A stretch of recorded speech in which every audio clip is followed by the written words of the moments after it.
얼핏 보면은 노랑봉투법이라고 하는 게 노동자들한테 이익을 주는 것이다 라고 생각할지 모르겠지만 그렇지가 않아요. 사용자한테는 극단적인 불이익을 주면서 노조에 대해서만 아주 극단적인 이익을 주는 거예요. 범죄를 저질러도 면책해야 된다, 이 이야기 아니겠습니까?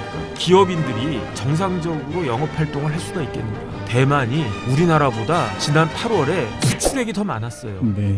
야, 이게 말이 되느냐? 대만 가면요, 그 월급이 그렇게 높지 않아요. 우리나라보다 훨씬 낮습니다. 우리나라가 대만보다 몇 배가 더 인구가 많은 나라이고 땅덩어리 사이즈도 훨씬 더 크고, 그런데 1인당 GNP 달리는 걸 넘어서가지고 진짜로 나라의 총 수출액조차도 대만한테 밀리는.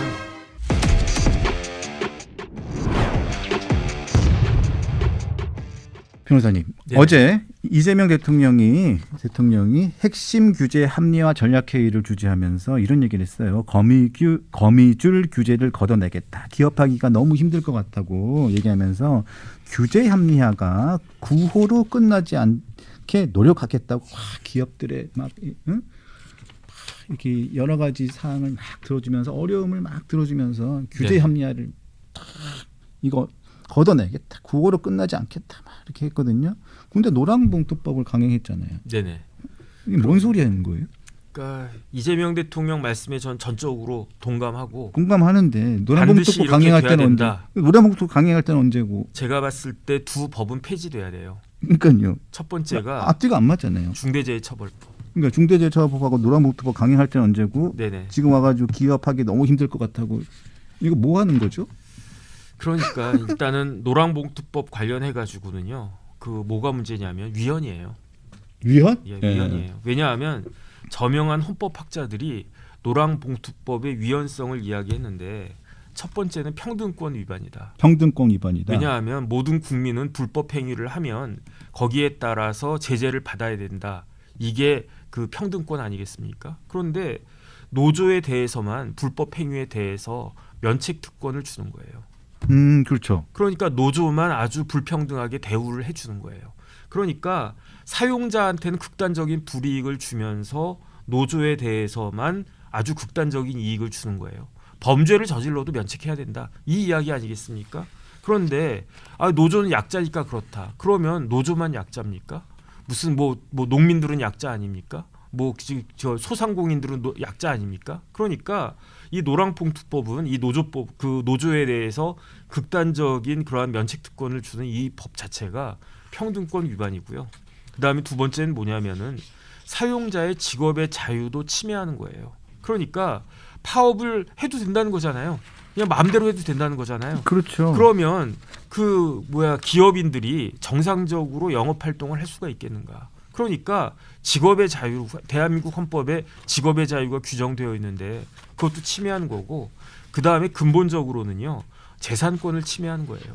예컨대 제가 유차장 이거 좋아 보여, 나도 이런 거 필요했어 해가지고 쓱 가져갔는데, 그리고 난 다음에 이제 잃어버렸단 말이에요. 그럼 어떻게 해야 됩니까? 저한테 손해배상 청구해야 되잖아요. 근데 제가 노조란 말이에요. 그러면서 난 노조기 때문에 손해배상 청구권이 없어, 이렇게 되면 유병수라고 하는 사람의 재산권, 손해배상 청구권도 재산권이란 말이에요. 그렇죠. 그걸 침해한 거 아니겠습니까? 이런 것들이 위헌성이 굉장히 다분하다. 제가 봤을 때는요, 우리나라가 정상화가 되면은 노랑봉투법에 대해서 위헌 심판, 그 위헌 법률 심판 제청 같은 거 들어가가지고 제대로 된 헌법재판소라고 하면은 아마 여기에 대해서 제대로 된 결정을 갖다가 내리지 않겠는가, 그런 생각이 들고, 그 다음에 얼핏 보면은 이 노랑봉투법이라고 하는 게 근로자들한테, 노동자들한테 이익을 주는 것이다 라고 생각할지 모르겠지만 그렇지가 않아요.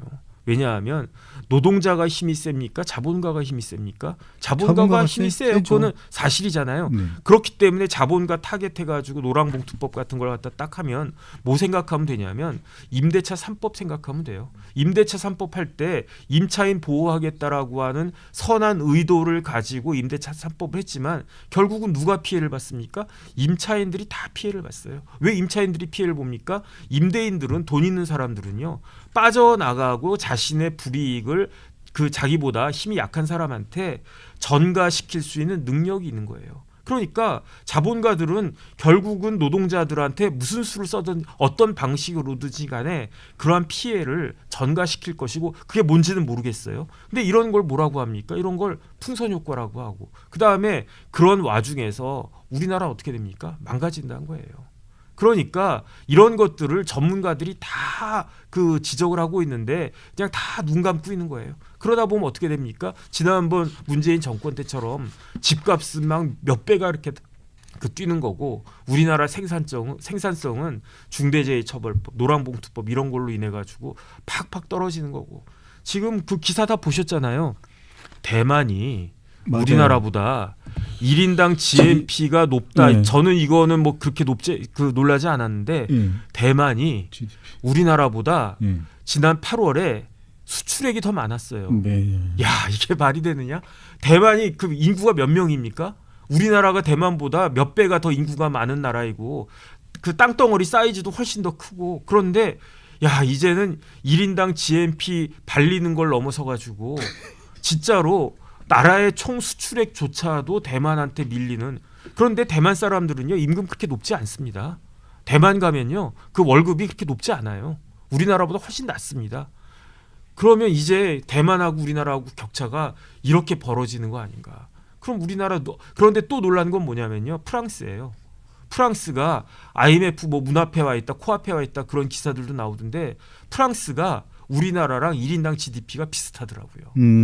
그렇게 선진국인 줄 알았는데. 그러니까 우리나라가 프랑스를 쫓아가야 되느냐 대만을 쫓아가야 되느냐. 결국은 노동자들한테 일반 서민들한테 어떤 정권이 진짜 먹고 살기 편한 정권이었는지 이거를 깨닫게 된 날이 오지 않을까 생각됩니다. 그리고 어제 이 대통령이 뭐 여러 가지 얘기를 했어요. 우리나라에 전과자가 너무 많다. 미국에서 한국 사람들의 비자 심사나 출입국 심사에서 처벌 자료를 내라고 요구했는데 우리나라에 전과자가 너무 많다. 네네. 뭐 이거는 뭐 그런 얘기는 할 수 있을 것 같아요. 예비금 설치법, 살림법 등으로 벌금을 뭐 5만 원, 10만 원 내도 전과가 남는다. 뭐 지나치게 처벌 중심이다. 뭐 이런 얘기도 했고요. 우리나라 전과자 너무 많아요. 왜냐하면 내각을 보면 국무총리 전과자잖아요. 전과 4범인가 3범인가 그렇죠? 그다음에 경제부총리는 잘 모르겠어요. 경제부총리 아닐 것 같아. 내각이 다 합하면 전과 28범인가 그렇더라고요. 교육부총리도 전과 만만치 않던데. 전과 3범. 뭐 그 위까지는 제가 더 이상 이야기하지 않겠습니다. 다 합해서 전과 28범요. 그다음에 뭐 여당 대표도 뭐 전과가 있는 것 같고. 대통령이잖아요. 대통령도 있잖아요. 뭐 여당 대표. 그 위까지 제가 차마 말 못하겠고. 아니 어제 대정부질문에서 나왔어요. 네네. 아 그랬습니까? 네. 네. 뭐 야당 대표는 괜찮겠지. 네. 아니 그랬는데 대통령이 그 얘기를 하더라고요. 배임죄를 완화하자고. 네네. 배임죄 하면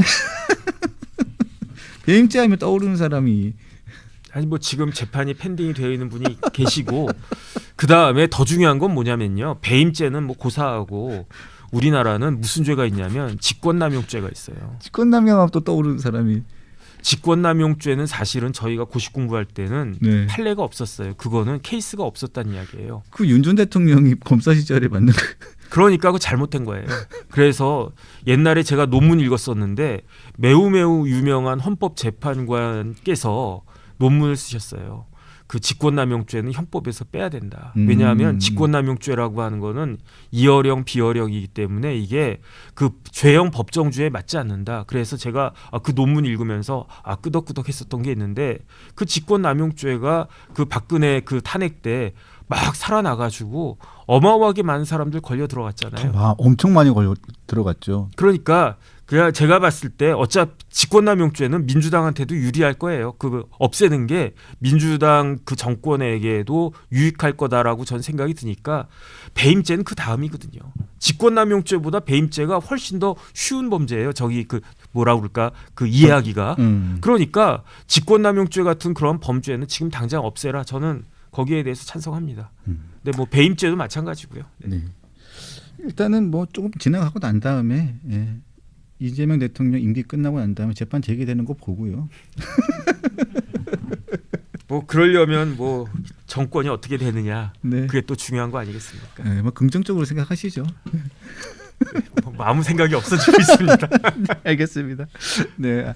하여튼 오늘도 네. 오늘도 방송 있으시죠? 네네. 네, 점심 약속 없으시나 봐요. 점심 약속 있어. 아, 있어요. 방송하고 가세요? 네네. 네. 네, 알겠습니다. 네.